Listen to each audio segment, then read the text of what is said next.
Good evening, class. Good evening. Good evening, sir. Good evening, sir.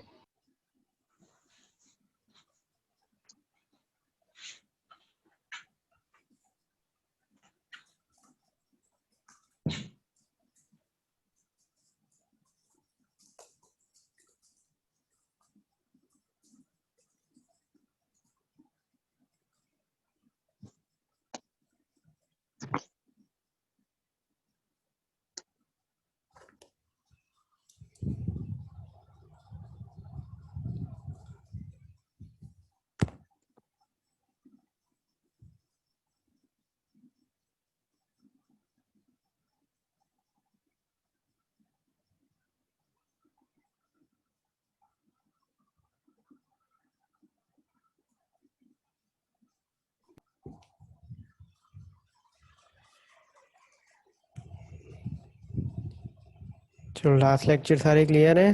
Start करें अगला lecture. Yes, sir. Okay, I'm going to share the screen with you now.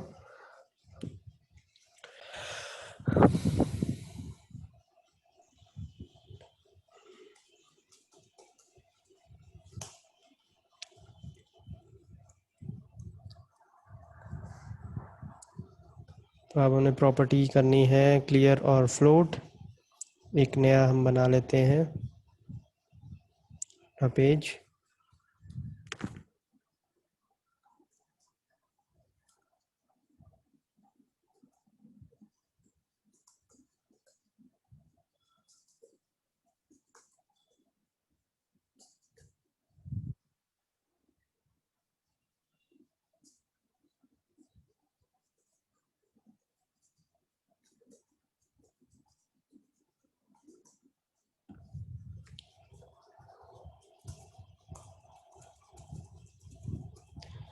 So now let us suppose मैंने एक बनाना है division बनाया.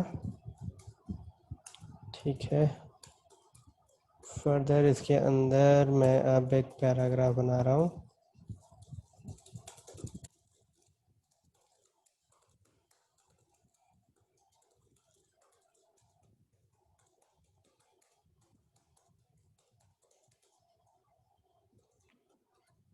ये रहा paragraph. Let us suppose एक image.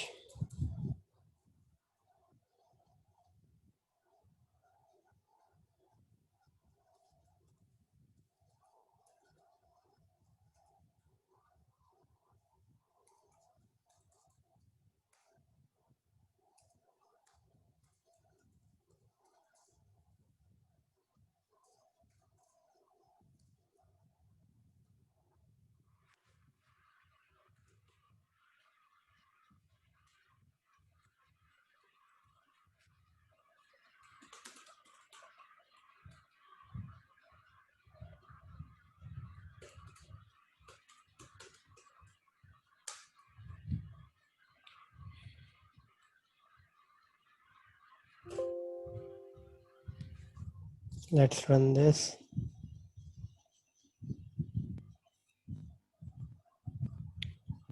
ठीक है. तो कुछ ऐसा नज़र आया.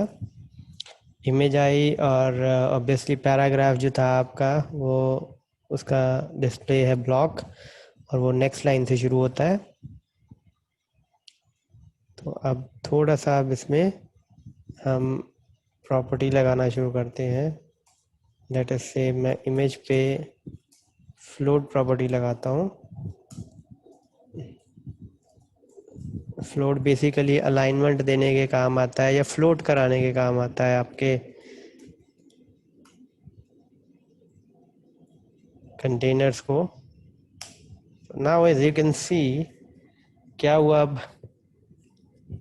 अब जो आपका पैराग्राफ था वो अगली लाइन से नहीं शुरू हुआ है. ये उसके साथ ही शुरू हो गया है. इसका रीज़न अब क्या है. जस्ट कंसीडर, पहले इसको समझने से पहले ना हम थोड़ी सी एक चीज़ कंसीडर करते हैं. तो लेट अस से कि ये जो वर्केबल एरिया आपको जो वाइट स्क्रीन नज़र आती है, ये पूरी वाइट स्क्रीन नज़र आती है ना, इट्स लेट अस से कि कुछ सॉलिड है ये, ठीक। तो अगर ये सॉलिड है तो जहाँ जहाँ आपका मटेरियल आएगा, जैसे जैसा वो बिहेव करना चाहिए, डिस्प्ले उसका जैसा होना चाहिए, वैसा वो बिहेव करता है। लेकिन जब हम फ्लोट और क्लियर प्रॉपर्टी यूज करते हैं तो you can now consider it as a water, ठीक है। लिक्विड फॉर्म में है अब ये। तो जब आप किसी चीज को फ्लोट कराते हो ना, इधर लेफ्ट और राइट, ठीक, जब इसको फ्लोट कराते हो लेफ्ट की साइड पे या राइट की साइड पे, तो बेसिकली होता क्या है कि ये उस लिक्विड से फ्लोट होके लेफ्ट साइड की तरफ चला गया। तो इसके आगे के जो एलिमेंट होंगे उसका डिस्प्ले चाहे कुछ भी हो, जो जगह इसने छोड़ दी है ना, वो उस जगह पर, उस जगह को ऑक्यूपाई करने के लिए अगला एलिमेंट आ जाएगा। तो अब हमने पहले इमेज को फ्लोट नहीं दिया था, तो ये रॉक सॉलिड की तरह था हमारा। इमेज खत्म हुई, उसके बाद पैराग्राफ शुरू होना था। पैराग्राफ की प्रॉपर्टी है कि वो नेक्स्ट न्यू लाइन से शुरू होता है, तो इसलिए आपका पैराग्राफ यहाँ पर शो हुआ। लेकिन जब हमने इसको फ्लोट की प्रॉपर्टी दी, तो अब हम कंसीडर करते हैं कि हमारा ये वर्केबल एरिया, हमारी ये स्क्रीन, ये वाइट बैकग्राउंड बॉडी जो है, ये अब एक लिक्विड जैसी हो गई है। तो इमेज फ्लोट की हमारी लेफ्ट की तरफ, और ऑब्वियसली स्क्रीन की लेफ्ट की तरफ वो फ्लोट की, तो इमेज के राइट हैंड साइड पर तो सारी चीज अभी भी वैसे की वैसी अवेलेबल है, ठीक। तो आपका पैराग्राफ ने वो जो बची हुई जगह पे उसने आके अपनी जगह ले ली, ऑक्यूपाई कर लिया उस पोजीशन को। ये इसलिए हुआ क्योंकि हमने फ्लोट तो करवाया लेफ्ट की तरफ, लेकिन क्लियर नहीं करवाया। हमने एक पोजीशन को क्लियर नहीं करवाया, इसलिए ये आपका पैराग्राफ उसके राइट में आ गया इमेज के। यही मैं अगर इसको क्लियर कर दूं राइट साइड को, लेट्स सेव इट, देखते हैं अब क्या होता है। एक सेकंड।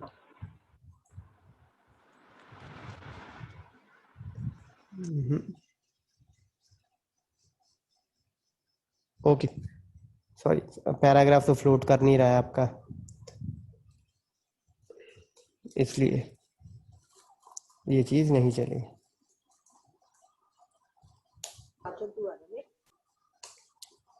चलो, एनी हाउ, इस प्रॉपर्टी को अब बारी बारी समझते हैं हम। तो पहले एक चीज है आपको क्लियर हुई, फर्स्ट ऑफ ऑल पैराग्राफ को अलग से करेंगे, ये चीज क्लियर हुई। Yes, sir. Yes, okay, sir. अब इसको थोड़ी आईडी देनी शुरू करते हैं हम, और एक और इमेज यूज करते हैं यहाँ पे।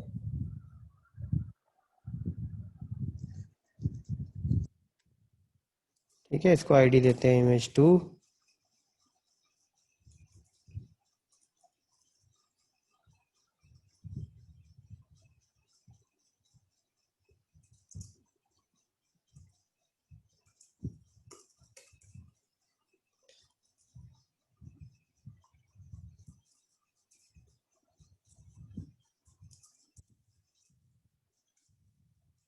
भी फ्लोट कराते हैं हम लेफ्ट साइड पे, ठीक है।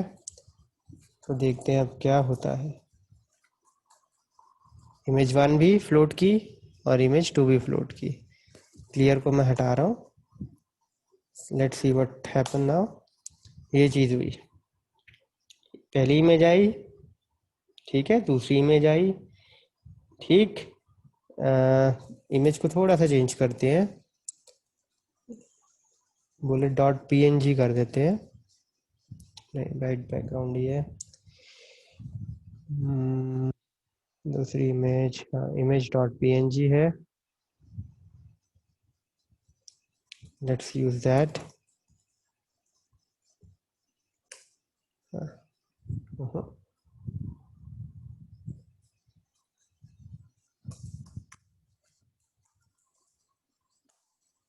ये देखिए, ठीक है, पहले पहले आपकी बुलेट वाली इमेज आई, ये वाली, फिर आपकी दूसरी इमेज आई, ठीक है। अब हम क्लियर करते हैं यहाँ पर, क्लियर लेफ्ट, देखते हैं क्या होता है।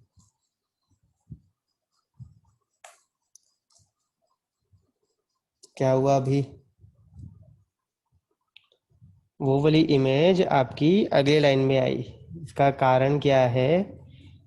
क्योंकि हमने दूसरी वाली इमेज पे क्लियर लेफ्ट लगा दिया है। क्लियर लेफ्ट का मतलब क्या है कि इसकी लेफ्ट साइड पर, from our point of view, इसके लेफ्ट हैंड साइड पर कोई भी फ्लोटिंग मटेरियल नहीं होना चाहिए। तो क्लियर प्रॉपर्टी अब क्या करती है कि जो भी फ्लोटिंग एलिमेंट है,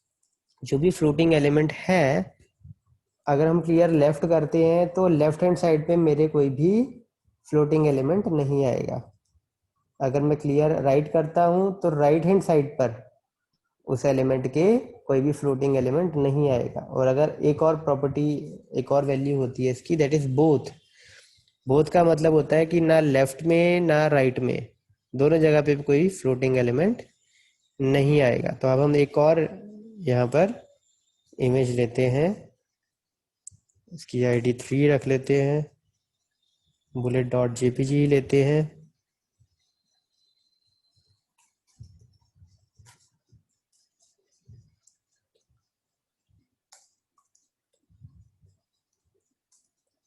ठीक है, तो अब देखते हैं क्या होता है। तो ये वाली आपकी इमेज जो है, तीसरी वाली, ये भी फ्लोट की लेफ्ट की तरफ, लेकिन ये लेफ्ट की तरफ फ्लोट करते करते ये ऊपर वाली इमेज से टकराई और वहां पर रुक गई, इसलिए यहाँ पर आपको दिखाई दे रही है। ठीक है, अब मैं यहाँ पर अगर क्लियर लेफ्ट की जगह अगर मैं बोथ कर देता हूँ, मतलब राइट हैंड साइड में भी कुछ ना आए, तो आप देखते हैं क्या होता है। एक सेकेंड, अच्छा ये तो पहले लग चुकी हुई है ना, हाँ कोई फर्क नहीं पड़ा। क्लियर का मतलब बेसिकली है कि जब हम फ्लोट कर रहे हैं तो उस टाइम पर लेफ्ट साइड पे कुछ नहीं आना चाहिए हमारे, या बोथ साइड पे कुछ नहीं आना चाहिए। Is it okay? Float and clear. Yes, sir. ये जितने आप इस पे एक्सपेरिमेंटेशन करोगे उतना ही आपको ज़्यादा अच्छे से पता लग पाएगा। ठीक है, ये एक ऐसी चीज़ है जिसपे आपको देखना पड़ेगा कि क्या प्रॉपर्टीज पे क्या चीज़ वर्क करती है। तो you can use float left, you can use float right, you can use clear left, clear right and clear both. By default float और क्लियर दोनों की वैल्यू नन होती है। ठीक है, बाय डिफॉल्ट।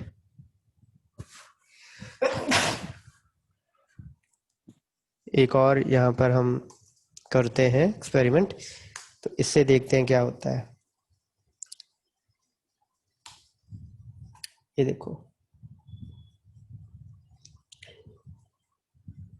यहाँ ऊपर हम यहाँ पर क्लियर कर देते हैं राइट।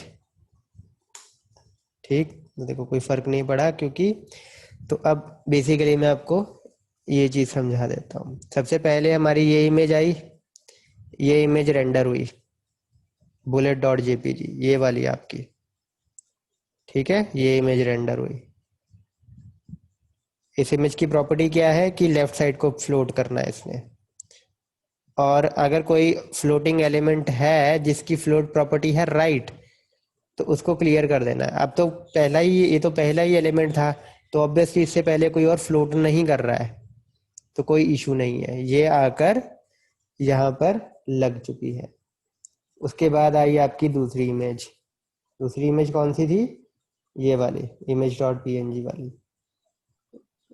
ये भी फ्लोट करेगी, क्या करेगी? फ्लोट लेफ्ट करेगी। ठीक, और क्लियर लेफ्ट का मतलब, अगर मैं इसको क्लियर लेफ्ट को ऑन कर देता हूँ, ठीक, तो आप देखते हैं क्या होता है।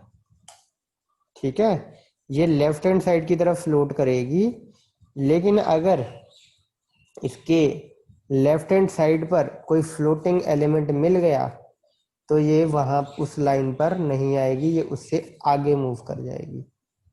ठीक है, इसलिए ये नीचे की तरफ आपको शो हो रही है, क्योंकि इसका लेफ्ट क्लियर कर दिया है हमने कि इसके लेफ्ट हैंड साइड पे कोई फ्लोटिंग एलिमेंट नहीं होना चाहिए, जो पहले आ चुका है।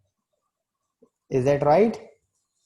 और फिर आपकी तीसरी है, ये भी फ्लोट करेगी लेफ्ट की तरफ, ठीक, और ये लेफ्ट को क्लियर भी कर देगी। मतलब अगेन ये तीसरी अब आई थी, ये इसी जगह पर आनी थी, इसी रो में आनी थी, लेकिन इसकी क्लियर लेफ्ट प्रॉपर्टी की वजह से ये हो गया कि इसके लेफ्ट में कोई भी फ्लोटिंग एलिमेंट नहीं होना चाहिए। अगर मैं इसको कमेंट कर देता हूँ कि मतलब बस इसने लेफ्ट की तरफ फ्लोट करना है, क्लियर करने की जरूरत नहीं है, तो ये देखो ये ऊपर ही आ जाएगी। उसके बाद जो जगह इसने बचाई, जो जगह इन्होंने बचाई, वो जगह हमारे पैराग्राफ ने ले ली। यहाँ पर जो वो लिक्विड वॉइड क्रिएट हुआ ना, वो हमारे इस पैराग्राफ ने ले लिया। इसको मैं थोड़ा और बड़ा करता हूँ।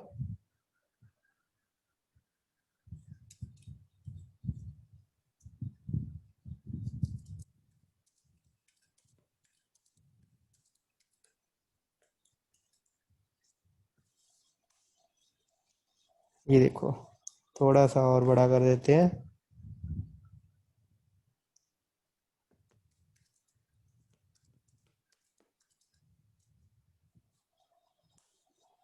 ये देखो, ठीक है। Is it clear? Yes. कोई भी डाउट हो पहले वो पूछो।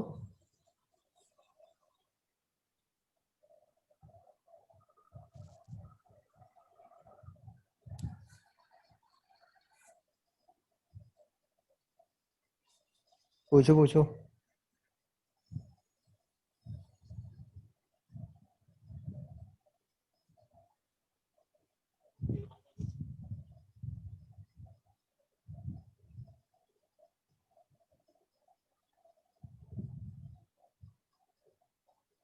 कोई डाउट नहीं है? No, sir.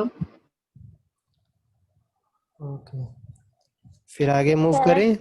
हाँ हाँ बोलो। सर सर मुझे फ्लोट और क्लियर क्लियर ही नहीं हो रहा। क्लियर नहीं हो रहा है? Yes sir. ओके, आपको क्लियर नहीं हो रहा है कि आपने कुछ किया है वो क्लियर नहीं हो रहा है? सर जो आप करवा रहे हैं मेरे दिमाग में जा ही नहीं रहा, समझ ही नहीं आ रहा। सर एक ओके, बार दोबारा बता दो। दोबारा बताते हूँ मैं। पहले मैं आपको ये सारी की सारी प्रॉपर्टीज जो है हटाते हैं हम, ठीक है। नॉर्मल तरीके से पहले हम टेक्स्ट को, पेज को देखते हैं। तो ये नॉर्मल तरीका है। आपकी 3 इमेजेस लगी, ठीक है। इमेज क्या डिस्प्ले होता है इनलाइन, इसलिए एक के बाद एक आपको सेम रो में इमेजेस नज़र आ रही हैं। उसके बाद पैराग्राफ का डिस्प्ले होता है ब्लॉक, वो न्यू लाइन से शुरू होगा, इसलिए आपको पैराग्राफ अगली लाइन में दिख रहा है। और ऑब्वियसली पैराग्राफ के आगे, पहले और बाद में एक एक लाइन ब्लैंक लाइन आती है, ठीक। तो ये आपका नॉर्मल व्यू हो गया। जब आपने अब मैंने फ्लोट लगाना शुरू किया सपोज, तो फ्लोट लगाने का मतलब क्या होता है कि पहले तो आपका ये नॉर्मल व्यू है, जिसमें हम मान सकते हैं ये स्क्रीन रिजिड है, सॉलिड है, ठीक। जैसे जैसे सबका डिस्प्ले आता है वैसा वैसा डिस्प्ले रेंडर कर देता है हमारा पार्सर। जहां पर उसको जो एलिमेंट मिला, उसका जो भी यूज होना है, उसका जो भी डिस्प्ले होना है, जैसे उसने डिस्प्ले होना है उसने वैसे डिस्प्ले कर दिया, ठीक। जिसका डिस्प्ले इनलाइन था इनलाइन कर दिया, जिसका डिस्प्ले आपका ब्लॉक था उसने ब्लॉक कर दिया। अब सपोज मैं इस इमेज को ही, सिर्फ इस इमेज को फ्लोट कर रहा हूँ लेफ्ट साइड को, ठीक है। कुछ क्लियर नहीं लगा रहा हूँ, कुछ भी नहीं कर रहा हूँ, ये सारा कमेंट कर रहा हूँ। तो जब आपकी फ्लोट प्रॉपर्टी यूज हो जाती है तो उसके आसपास वाले एलिमेंट, आप जैसे कह सकते हो कि ये लिक्विड स्टेट में पहुंच जाता है। और जब कोई चीज हम लिक्विड में डालते हैं, कोई चीज, तो एक वेव सी क्रिएट हो जाती है, और उसके आसपास अगर कोई चीज और हो वो भी उस वॉइड को भरने की कोशिश करती है, होता है ऐसा। तो आप ये यस समझ सर। सकते हो कि ये आपकी अब एक बन चुकी है, क्या बन चुकी है, एक वेव सी बन चुकी है। ठीक। तो अब इमेज का क्या हुआ, अब इमेज फ्लोट कर गई आपकी लेफ्ट की तरफ, फ्लोट लेफ्ट करा दिया इसको।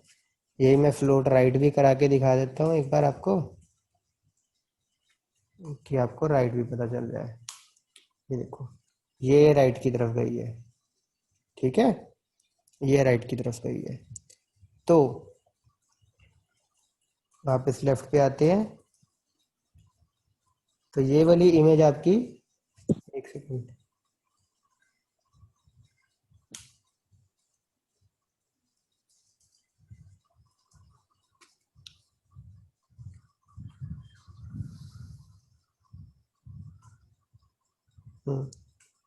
तो ये इमेज आपकी लेफ्ट की तरफ फ्लोट की है, ठीक है, लेफ्ट की तरफ,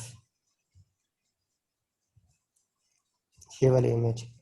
तो अब ये जब लेफ्ट की तरफ फ्लोट की है, तो अगला जो एलिमेंट है, जो कि था ये वाली इमेज, ये क्या करेगी, अब ये इमेज क्या करेगी, ये वैसे तो इमेज आपकी नॉर्मली इसका डिस्प्ले क्या होता है, इनलाइन ही होता है, इसने आना भी यहीं पे था। लेकिन अगर इसका डिस्प्ले ब्लॉक भी होता, मतलब इसने अगली लाइन में भी आना होता, तब भी उस वैक्यूम के कारण ये यहाँ पर आ जाती। वो भी मैं आपको दिखा देता हूँ। लेट्स से ये फ्लोट नहीं लगाते हैं, और यहाँ पर डिस्प्ले में चेंज कर रहा हूँ, इसका ब्लॉक कर रहा हूँ लेट्स से। तो अगली लाइन में आई ना, अब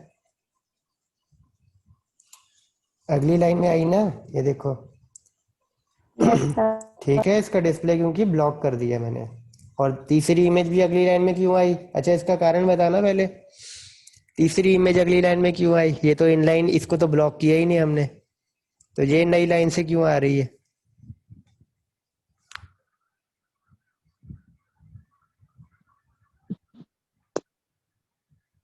सर क्योंकि अगर कोई भी एलिमेंट हमारा ब्लॉक होता है तो वो कोई भी जो नेक्स्ट एलिमेंट है उसे नेक्स्ट लाइन में दिखाता है। बिल्कुल बिल्कुल, जो ब्लॉक एलिमेंट होता है ना, वो पूरी रो को घेरता है एक तरीके से।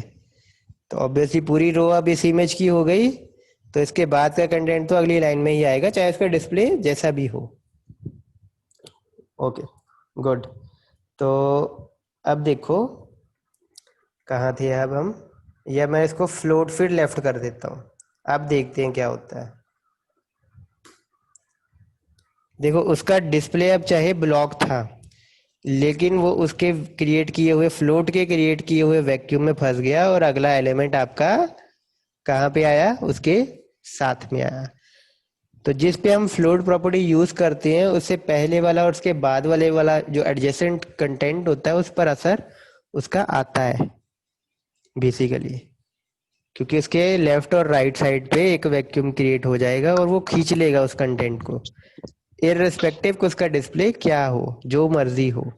तो ये फ्लोट प्रॉपर्टी क्लियर है एटलीस्ट पहले तो। सर आपने क्या बोला था कि जो एलिमेंट हमारा फ्लोट होता है वो नेक्स्ट वाले एलिमेंट एडजेसेंट एलिमेंट को अपनी तरफ हाँ खींचता बिल्कुल बिल्कुल बिल्कुल, देखो जैसे ये वाला आपका इमेज था, कर्सर दिखाई दे रहा है है। ना यस साथ सर। साथ, कर्सर दिख रहा ओके है ना। ओके हो गया हाँ, क्लियर। Yes sir. तो वो देखो, आना तो अगली लाइन में था डिस्प्ले ब्लॉक के कारण, लेकिन इसने जो वैक्यूम अपने फ्लोट के कारण जो वैक्यूम क्रिएट किया, और उसने इस इमेज को अपने साथ ही खींच लिया, चाहे उसका डिस्प्ले कुछ भी था। पहले ये चीज क्लियर हो गई, फ्लोट। Okay sir. अब ऐसे ही यस सर। राइट करो, लेफ्ट करो, ऐसे करके आप एक्सपेरिमेंटेशन कर सकते हो कि क्या करने से क्या होता है। अब रही बात क्लियर की, तो क्लियर प्रॉपर्टी का क्या होता है कि लेट अस से एक चीज हुई फ्लोट, और वो पहुंच गई लेफ्ट साइड पे, ठीक है। अब मैं दूसरी चीज भी कराता हूँ फ्लोट, और वो भी जानी है लेफ्ट साइड में, लेकिन मैं ये चाहता हूँ कि वो लेफ्ट मोस्ट साइड पे होनी चाहिए, मतलब उससे पहले कोई और फ्लोट होके लेफ्ट पे नहीं लगा होना चाहिए।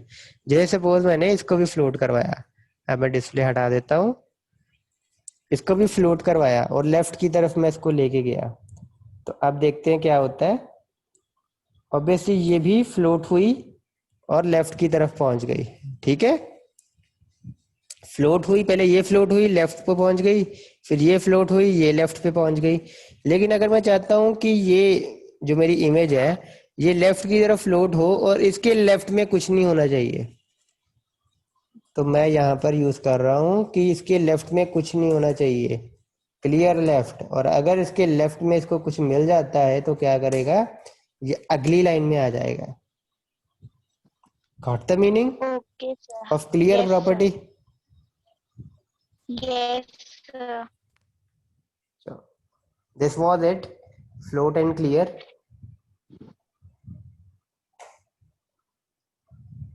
कोई इसमें क्वेश्चन कुछ पूछना हो? तो जो ये हमारे पास पैराग्राफ का कंटेंट है, जैसे कि इमेज फ्लोट में था, एंड जो नेक्स्ट हमारे पास एलिमेंट था पैराग्राफ, इसलिए इसके साथ आया। नहीं, ये पैराग्राफ नीचे वाले के साथ क्यों आया, ऊपर वाले के साथ क्यों नहीं आया? उसका कारण ये रहा कि पहले तो हमारा फ्लोट किया ये लेफ्ट, उसके बाद ये फ्लोट किया लेफ्ट, लेकिन क्लियर भी लेफ्ट था इसलिए अगली लाइन में आया। ऊपर वाले ने जो वैक्यूम क्रिएट किया था, ऊपर वाली इमेज ने जो वैक्यूम क्रिएट किया, उसको भरने के लिए ये इमेज चली गई।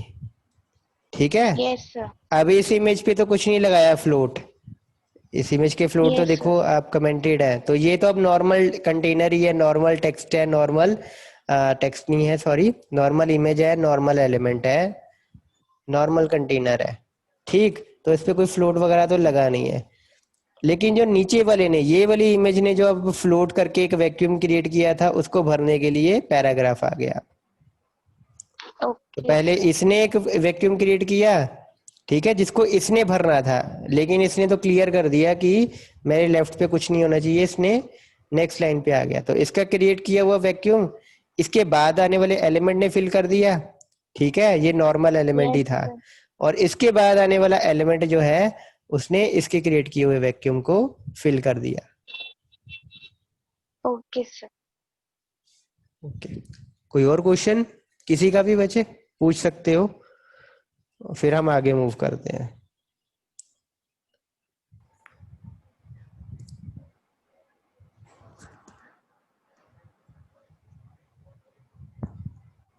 और फ्लोट क्लियर जो है बहुत ही एक इम्पॉर्टेंट प्रॉपर्टी हो सकती है इन केस आपने सेक्शंस में डिवाइड करना है अपने पेज को। जिसमें आपको एक एग्जांपल देता हूँ एनोटेशन से। पेज तो दिख रहा है सभी को ना, पेज दिख रहा है? अच्छा म्यूट करो। हाँ, आपने देखा होगा नॉर्मल वेबसाइट्स में क्या होता है कि एक हेडर होता है ऑब्वियसली, है ना,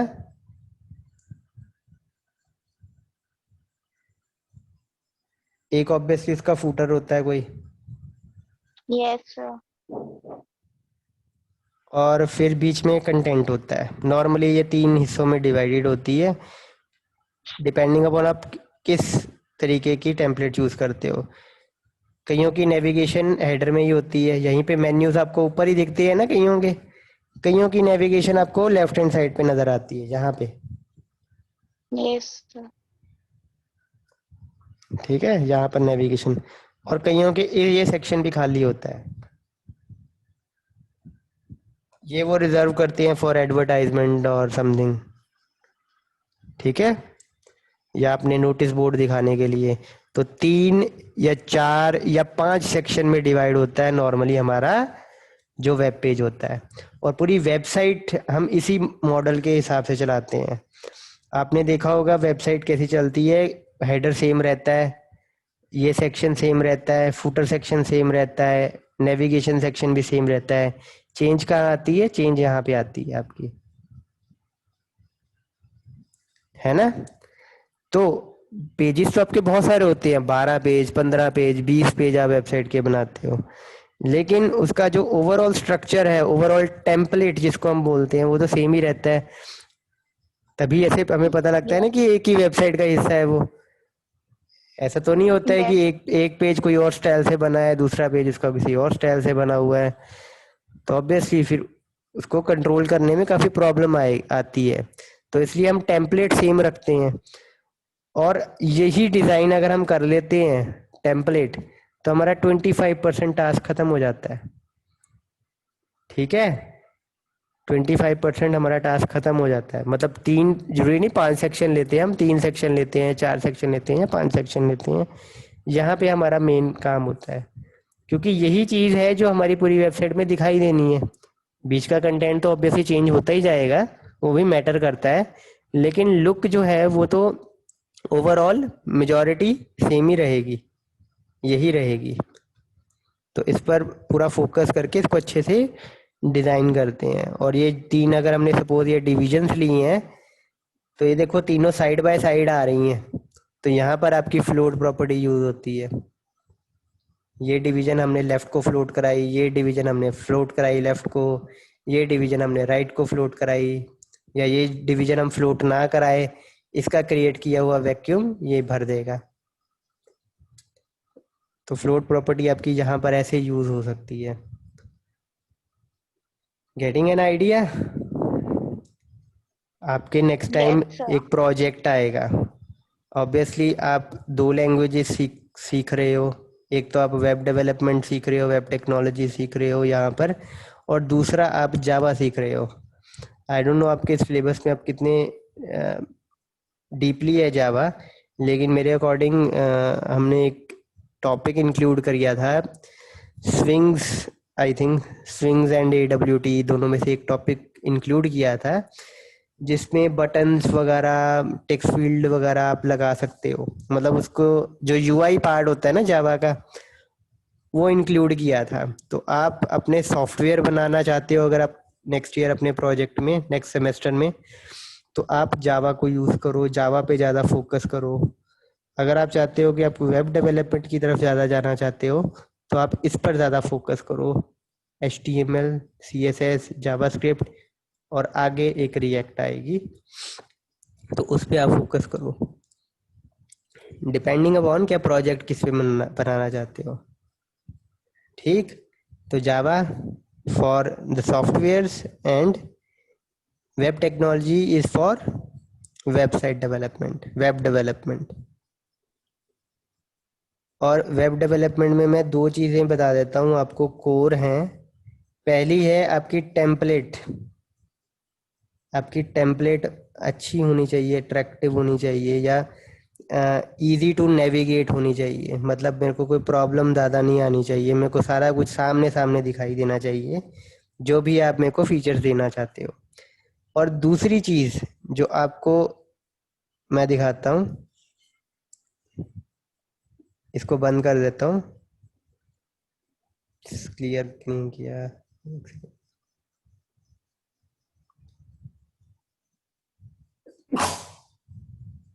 तो इसको आप जब जूम लेवल इसका घटाते बढ़ाते हो, एक सेकेंड,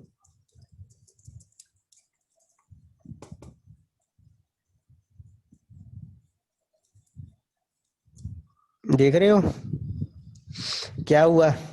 जूम लेवल जब मैंने घटाया, एक मिनट में वापस रिस्टोर करता हूँ, ये घटाया, क्या हुआ? तो कंटेंट पूरे फिट हो रहे हैं कंटेंट विंडो। बहुत बहुत छोटा हो गया। या इससे मैं आपको और एक एग्जांपल से, एक लाइव एग्जांपल से अगर हम समझते हैं, जीमेल से समझते हैं, लेट अस सपोज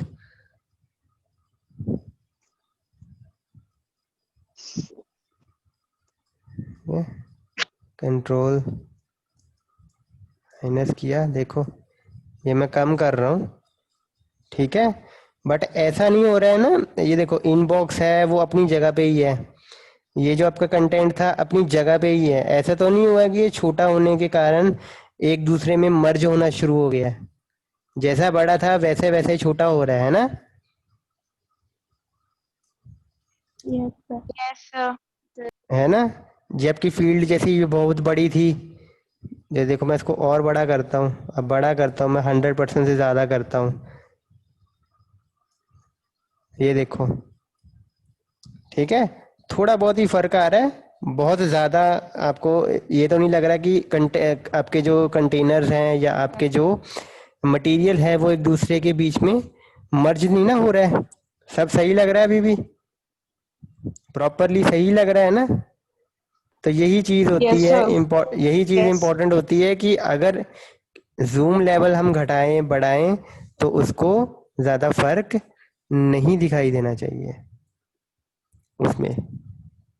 ठीक है, ऐसा ना हो कि आपकी वेबसाइट की जो टेम्पलेट है वो बिखर गई पूरी, कोई डिवीजन कहाँ पे घूम रही है, कोई डिवीजन कहाँ पे चली गई आपकी, ऐसा नहीं होना चाहिए।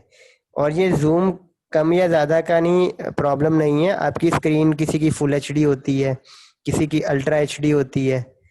ठीक है, अब जैसे मेरे यहाँ पर ये जीमेल 100% में जैसे दिखाई दे रही है, शायद आपके सिस्टम में वैसे ना दिखाई देती हो, राइट। कुछ वेबसाइट्स होती हैं, अगर मैं इसकी रेजोल्यूशन कम या ज़्यादा कर देता हूँ तो ऑब्वियसली ये सेंटर वाला कंटेंट आपको बड़ा नज़र आएगा। अगर इसकी रेजोल्यूशन मैं कम कर देता हूँ, यही इसकी रेजोल्यूशन बढ़ा देता हूँ, तो सेंटर वाला कंटेंट आपको ठीक फिट लेवल में नज़र आएगा। तो इस तरीके से वेबसाइट अपनी डेवलप करना, उसकी टेम्पलेट इस तरीके से डिज़ाइन करना कि किसी भी रेजोल्यूशन में वो चलाएं, किसी भी जूम लेवल पे चलाएं तो ज़्यादा वो उसकी कंटेंट जो है वो आपस में मर्ज ना हो जाए या बिखर ना जाए, जहां जहां आप चाहते हो वहां वहां पर रहें वो। Is it okay? Is it okay? Yes, sir. चलो आगे हम कुछ CSS की एडवांस प्रॉपर्टी देखेंगे। तो मैं आपको आज बता देता हूँ बस कि वो कौन सी प्रॉपर्टीज हैं। Just have 1.5 minute remaining. एक हम देखेंगे ग्रेडियंट। ग्रेडियंट समझते हो ना? हेलो, ग्रेडियंट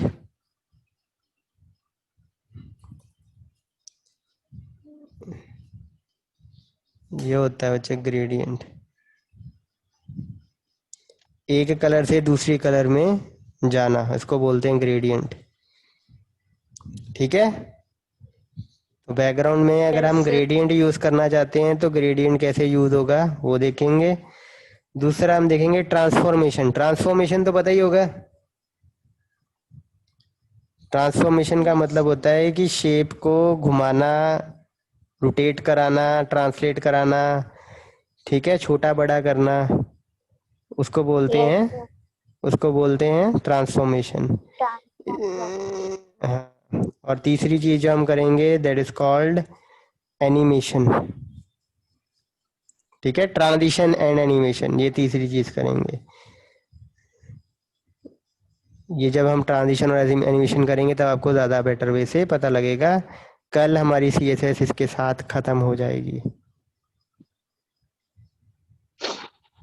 फिर हम जावास्क्रिप्ट से स्टार्ट करेंगे। Obviously meeting is about to get over, तो शेयर स्टॉप कर रहा हूँ मैं। कुछ भी पूछना होगा कल आप फर्स्ट लेक्चर में 12:15 बजे पूछ लेना। I am ending the meeting now. Okay बच्चे।